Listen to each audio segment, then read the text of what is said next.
लाहौर में बारिश के बाद नशीबी इलाकों से निकासियात के लिए बासा का अमला मुतहरिक हो गया है। एक सीन मुजफ्फर अब्बास का जौहर टाउन में मुख्तलिफ कैंप्स का दौरा। मजीद तफसीलात खुर्रम मलिक से जानते हैं। जी खुर्रम, आगाह कीजिएगा।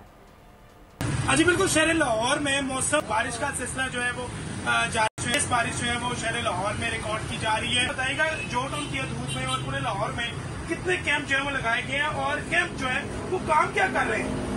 इन कैंप्स का बुनियादी मकसद ये है कि बारिश के दौरान जो पानी सड़कों पर जमा होता है, हमने उस पानी की निकासी को यकीनी बनाना है।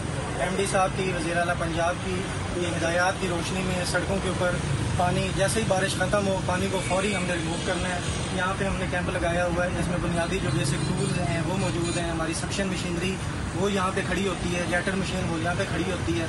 तो आप देख लें कि बारिश के फौरन बाद ये अल्लाह चौक जो एक सोर पॉइंट है, इसको हमने जी बिल्कुल, आपने बात सुनी है। यकीनन एक्सियन और SDO जो है खुद फील्ड में मौजूद है और कि किसी भी पॉइंट पर कोई भी ऐसा पानी जो है वो नहीं खड़।